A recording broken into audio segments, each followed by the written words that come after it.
How's it going, everybody, and welcome back to the channel. If you're new here, I really appreciate you clicking the video. I hope I don't disappoint and you enjoy the video. In this adventure, I get to meet some new friends and hang out with some old ones. We do some harvesting. This is a fish I caught off the northern west coast. I cook it up and make some beer-battered fish and chips. Yum. From there, I harvest up some moon snail. It's a first for me. We get to cook it up, and it was actually pretty decent, so stay tuned for the taste test. I grab some sea cucumber, no shocker there, and I get to fry them up. Some amazing catch and cook, some decent diving, and an all-around a good time. If you enjoyed the video, you know what to do. Like, comment, and subscribe. Peace and love, everybody. What's up, everybody? Here in Nanaimo, the outskirts of Nanaimo. I guess this isn't technically Nanaimo. I'm with Xerxes, and we're gonna go diving. Gonna be looking around for some bivalves, some oysters, which are bivalves, but also a new harvest for me. Gonna look for some moon snail. I misinterpreted the regs and I thought they were closed for the longest time. The DFO just recommends that you don't harvest them in areas that are closed, and that's the recommendation, because moon snails eat clams and they can accumulate biotoxins as a result of eating contaminated clams like PSP and DSP and ASP. Here's our dive spot. It's looking green, which isn't a huge deal because we're gonna be diving over there. Shallow water. I don't know if you can tell on camera, but it's windy and the wind is gonna toss up all the sand and destroy the viz, but I think for what we're doing, we will be all right. And if we have to, I got a shovel with me that I found here actually while I dig for some clams. We're gonna gear up and do a cookout after this. So once I'm done diving, stay tuned for the cookout. I'm gonna cook up some moon snail as long as we find some, and I got some lingcod from our trip to the northern west coast. That's sitting in my fridge, all defrosted. We're going to make some beer-battered fish and chips. It is windy, isn't it? The viz looks green too, but for a snorkel will be good. I wish you could smell what I'm smelling right now. All these flowers, spring is in the air. It's nice that we're finally getting some beautiful weather. I know I've made this really clear on my YouTube channel, but it's not just the ocean that brings me back to this sport. It's the fact I get to hang out with my friends outdoors, surrounded by Mother Nature. It's the beautiful sights, the sounds of birds chirping, and also the smells as well. It's an entire package. I love spending time above the water. I love spending time below the water. And freediving really does offer the best of both worlds, both literally and metaphorically speaking. I also love all the seafood I get to bring home to feed me as well as my family. Cooking it up with my friends, there's no better sport. So get in the water if you haven't taken the plunge yet. Diving in a green sea today. It's looking pretty murky, but it's life. The diving conditions can be very unpredictable around British Columbia in the summertime. And the conditions were pretty crappy, unfortunately, on this day, technically spring. I found a dungie right off the bat. That was exciting. Not a bad start. Not a bad start. Under the dock, there was a crab orgy going on. Females this time of year molt their shell, the male mounts, and then they reproduce once the female molts. I was looking for males, of course, that have to measure 4.5 inches for red rock, and I was putting them in my bag. I think by the end of the dive, I ended up with 3 keepers that I brought home. Xerxes grabbed a couple of her own. But I loaded up my bag with my 1 dungie I found during this dive, 1 keeper size, and a couple red rock. Here I spotted a fried egg, jellyfish. I see them a lot this time of year, not so much in the winter. Maybe someone has the answer. Are they seasonal? Do they come and go with the seasons? Down below there's some squid eggs. Found a little graceful crab and red rock mowing down. Here's another red rock. This was the craziest thing I saw in this dive. This dungie, I thought it might have been a European green crab because I didn't know Dungeness could swim, but I thought it was an invasive species until it flipped back over and went to the bottom. What a crazy sight. Has anyone else seen that before? I just saw Dungeness swimming upside down in the water column. What the hell? I didn't even know they could swim. That was weird. I've never seen that before. There's something to do every day. When I see male and female dungees paired up, I try not to break them apart. If I can confirm I do have a keeper, I will. I'm not gonna lie, I do split them apart, but I try to measure them while they're still together, and I did that here, and this one was just a millimeter, I should say, below the legal size. I switched my gears, went to some shallower water, and I was looking around for a moon snail, but also some clams. Right here you can see that hole drilled into the shell. That would have been from a moon snail. They draw through a shell over the course of a day or so and eventually inject an enzyme and suck out their guts, their internals, once they liquefy them. So they're pretty ferocious predators. Didn't have as much success as I did last time I was here looking for bivalves. There must have been a storm that undug them, but I did find a handful. And here I grabbed my 12 oysters with ease. 12 Pacific oysters on Olympia are off limits, but I brought my 12 Pacific home.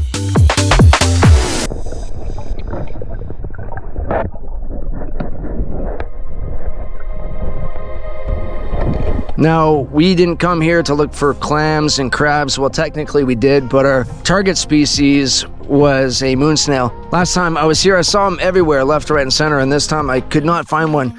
We almost gave up. We almost called it until, boom, I went down to about 10 meters, a deeper drop for this spot, and I found a moon snail with this green afro, a bit of a mohawk. Real cool hair job on this moon snail. You know, I do love these creatures. I love every creature I harvest for that matter. For some reason, I have a bit of an attachment to these. Maybe it's because of the show SpongeBob SquarePants. Felt like I was about to take Gary home. But at the end of the day, why discriminate? I can bring these home. I can divide my catch up between a wide variety of species, which limits pressure on everything that I decide to harvest. Some days targeting rockfish, some days targeting greenlings, some lingcod, some bivalves like clams and oysters, and others moon snail. That's going to be added to the repertoire. Xerxes found one keeper. I had the caliber, so we measured them, and only one was a legal size, unfortunately. This did not come in handy today. I found a few clams while snorkeling, but I didn't really harvest too many. The goal today was the moon snail, which we found right towards the end. Oh, look at it right there. Oh, it's trying to sneak back in. Oh, that's crazy. It knows I'm onto it. It's so crazy looking. It's like, nope, it's not safe. It's not safe. I got lingcod. I got this all basically dried out-ish. Salt in there to dry it as well. Gonna do some beer-battered fish and chips. We got a pretty good haul, eh? Nice work, Xerxes. We got some oysters, 2 Dungeness, and 3 red rock, I think. And I lost 2. And yeah, her bag came open while she was snorkeling around. Looked in her bag, and there's 1 crab, and she had 4 there at one point. That's a bummer. Oh, is it coming out? It's coming out. We should do a time lapse. I think so. Time lapse would be cool. 2 time lapse. The moon snail time lapse was a minor success. It was dancing around to the music. Didn't do too much, to be honest. Quick shout out to Xerxes. She's always down to dive during the week. Most people are only off during the weekends, where I'm only available during weeks. So big shout out to her. Thanks again. Do something. Here's the lingcod that we're gonna make some beer-battered fish and chips with, and I shot this one on the northern west coast. This guy shot down at 50 meters, and Clayton got the footage for me. He was hiding in a hole, and boom, stoned it. Nice bite-sized pieces. I'm gonna save that for a meal another day, maybe tomorrow. Got some black pepper. In there we got 1 cup of flour, 2 teaspoons of baking powder, 1.5 teaspoons of salt. Gonna season it with this Bermuda jerk sauce, or spice I should say. How much do you think we should put in? That'll probably be all right, you think? Yep. Nice. So we just have to dredge the fish in flour, make sure it's nice and dry to make sure it's crispy, and we're just gonna put it on the plate right there. And then once we're done that, we're gonna add a beer to this. Get these dipped in batter, not too much batter or else it will be super thick.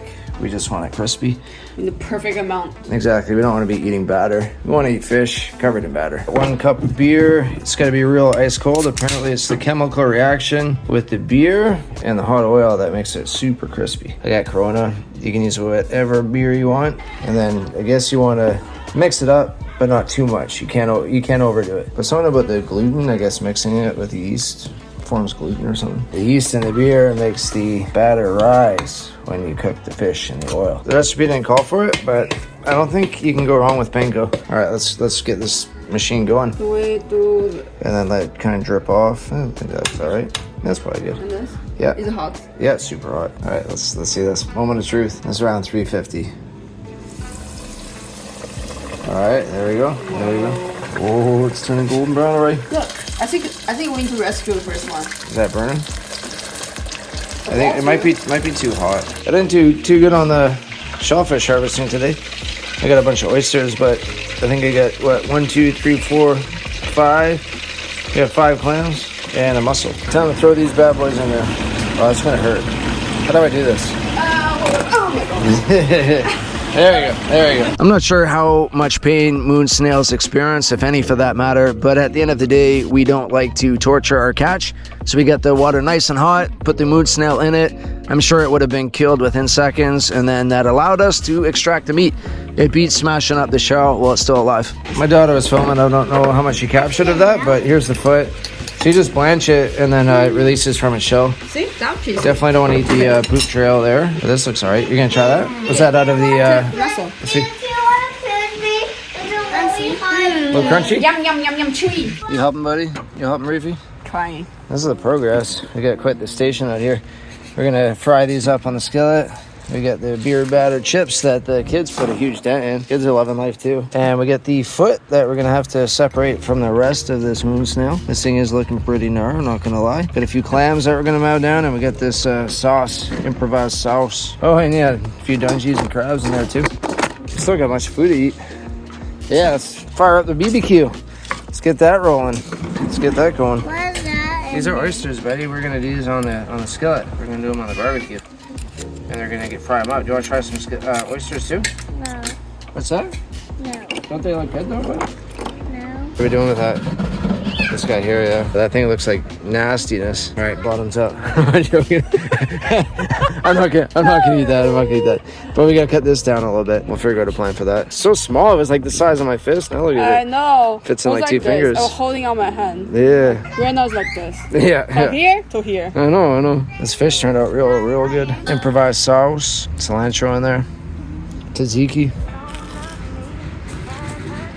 Other food. Didn't see why the kids loved it. They were mounting down on this restaurant quality. I maybe cut that off too. Yeah. That looks a bit gnarly. Let's see if this thing even works. Oh, there you go. That's all right. The whole table is shaking. Yeah. That's too small. I think that's working. No, that's working good. Alright. Some organ stuff. Yeah, it's like part of it, maybe. Yeah. Part of it. Maybe cut that guts out. All right, chuck it on there. Yeah. More Bermuda fish on there. Yeah, this stuff's awesome. Check it on there. I'm a huge fan of eating raw oysters, but cooked up from time to time is real good as well. I smell it. It's not very good. What do you think? A little bit longer? Or you think they're good? I think we're good. Okay, take them up. Nice. Alright. Last two. Oh, don't miss this. No, little one there. Is that a clam? One clam and one piece of on the snail. Yeah. Yeah. Was it good? A little chewy? Yeah. I ate pizza. It was like so gnarly. Where is it? Oh, here we go. Actually, this one doesn't look as bad. That's the oh no, not sea cucumber. Moon snail. I can't even say it because I never harvested them. I just ate a piece. It was like chewing like a fingernail. But this one doesn't look as bad. All right, this is the official taste test, fresh off the grill. Oh, this thing virtually has no flavor, and it's chewy. So final verdict on the moon snail. It was a bit crunchy. Would I harvest it again? Probably, but it's a work in progress. Spent a bit more time preparing it. Kind of got lazy at the same time to tenderize it. Might have made a bit of a difference. But as Xerxes pointed out, it's all muscle. Like you said, no fat, right? All muscle, all muscle. Pure protein. Yeah. It's a little bit. Yeah. What do I? Yeah. How are the oysters? Delicious. They're good, yeah. Have you tried yet? I haven't tried the oyster, no. That's a clam. It's like, oh yeah, right, that is a clam. You like clams? Wow. Clams are real good. Yeah, try oyster. So good. Doing oyster next. Let's go for it. It's like delicious. Yeah. The texture so tender and flavorful. We still got this crab to go down. Oh, this is pretty fun. So much. Front yard BBQ. That's how we roll here. In the PNW. What you got there, Sid? Crab. I can help you if you want. Hey, help. Here we go. This is a technique. You bite here and here, and then it will crack the shell open. So I'll show you that. Look. So you do that, just like mildly cuck it, and then see how it's all opened up like that. Yeah, there you go. And then you get all that teeth now. Here, I'll give you a hybrid. There we go. I already spilled my coffee a bit. Oh, it's you, man. How are you? Yeah, good. How are you? Good. Good to see you, dude. Yo, what's up, man? What's up? John, nice to meet you. There you go, there you go. There you go. I read one of those. Yeah, likewise, man, likewise. You're good with being on camera, right? 100%. Killer, man, 100%. killer. Are you excited to dive in the PNW? I am so friggin' stoked, man. Hell yeah, man, hell We're yeah. from the prairies in Winnipeg and Portage Prairie, so. All you guys? Everybody? Yeah. Oh, crazy, man, crazy. Yeah, John brought his wife. Oh, hell yeah, dude, hell yeah. Son Silas. Nice. Yeah, man. It's gonna be fun. How's it going? Let's have my buddy Kyle. Laurent. Yeah. Kyle, let's meet you. And Kyle's over there. Sweet. Killer Kyle. Oh, man. Apparently these are just weeds, but they're so beautiful. eh? Yeah, no, I have them in my backyard.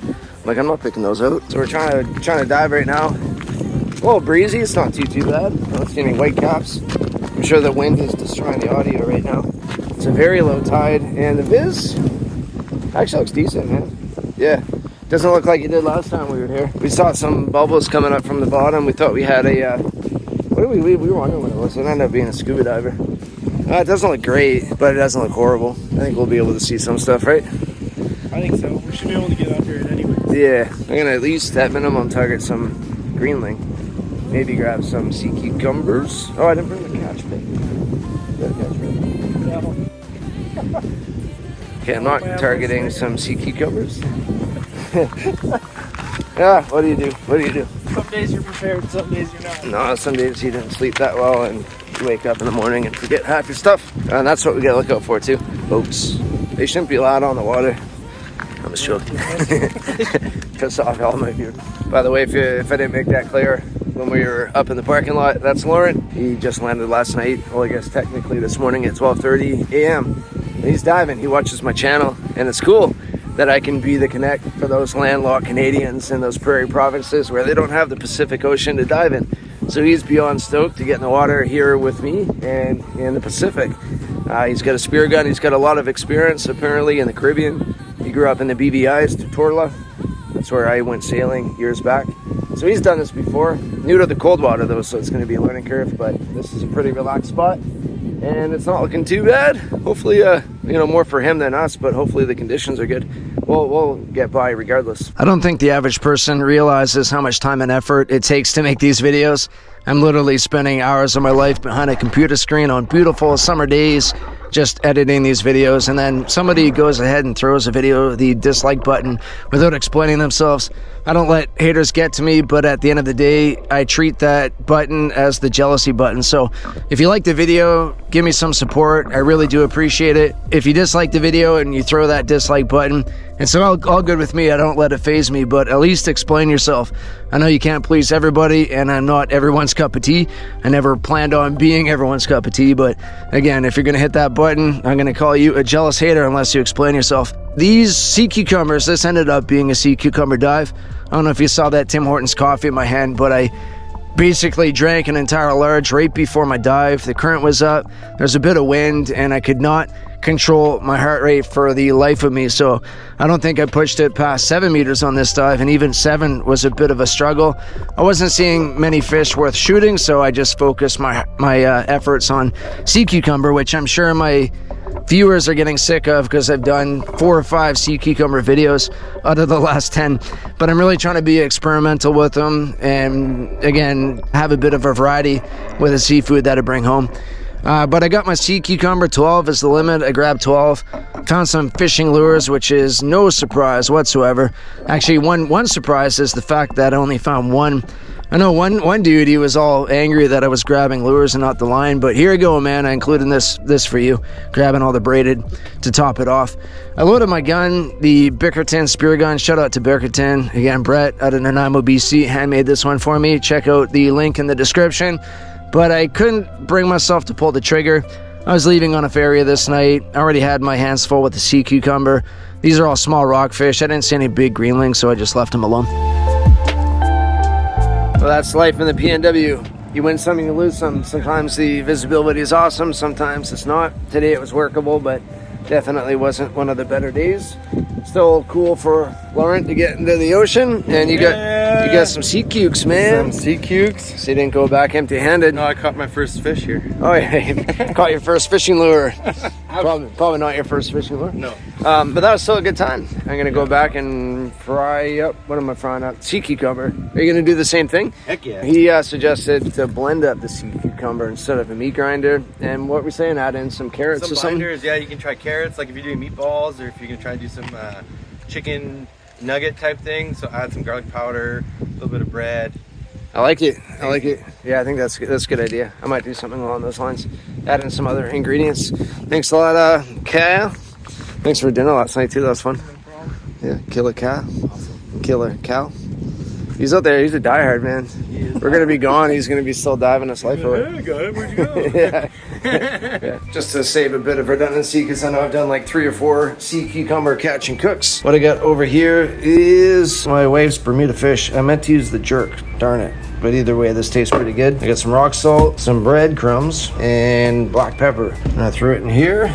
Big old mixture. I'm going to meat grind the sea cucumber that is currently being simmered. And then once I get it all meat ground, I'm going to add an egg in there. And I'm going to throw it on the skillet, get it nice and hot. And I'm going to make some burritos. Well, my kids love the meat when it's all cooked up, and they'll enjoy this. This is way easier than trying to peel the tendon off the meat. You're not wasting any of it, and it tastes awesome. I prefer this, for that matter, over just the tendon. If you haven't done this yet, buy a meat grinder, make some taco mix. It is awesome. I'm not joking, 100% true. And you're getting all the benefit of the nutrients from the husk and the tendon, so it's healthier for that matter. One thing I almost forgot is to add the onion. So I'm gonna cut that up. It's hard to do it one-handed, but I'm gonna add that to the mix as well, and then put it on the skillet. Yeah, and there we go. Oh, this is gonna be a game changer. Let's be real, it's already a game changer. I've already changed the game with sea cucumber. 40 minutes has done past. I'm gonna grab all these guys and throw them in cold water so I can handle them before I throw them in the grinder. Usually I cut them open as well. I'm trying to be extra lazy this time. I'm gonna leave them in their whole form. We got this operation done pretty good.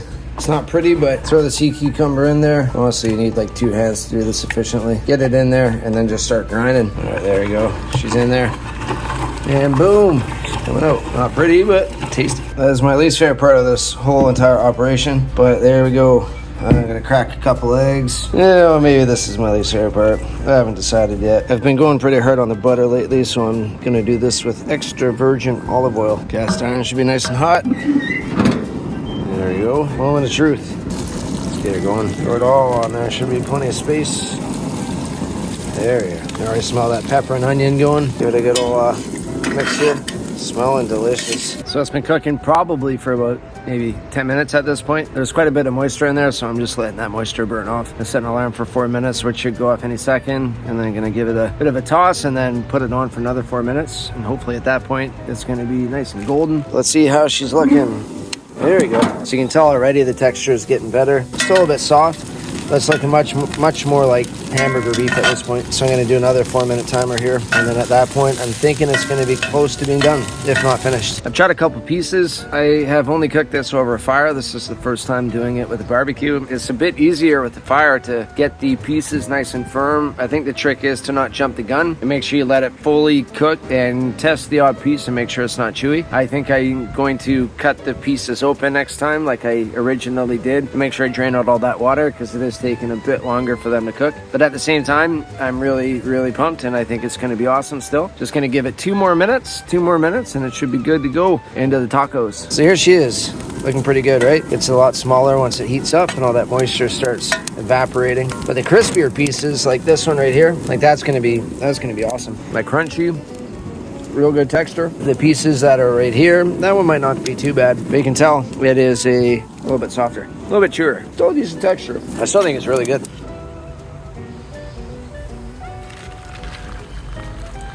Oh yeah. What do you think, Ruby? Might not be the prettiest taco. Should have a few more condiments like tomato and cucumber and cheese and avocado. But I am lazy and hungry, and this is hitting the spot. All right, back to work tonight on the mainland for 7 days. 8 days. I gotta work 1 extra. Thanks for watching, everybody. See you again. Can you say like, comment, and subscribe, buddy? Can you say like, comment, and subscribe? No, you can't.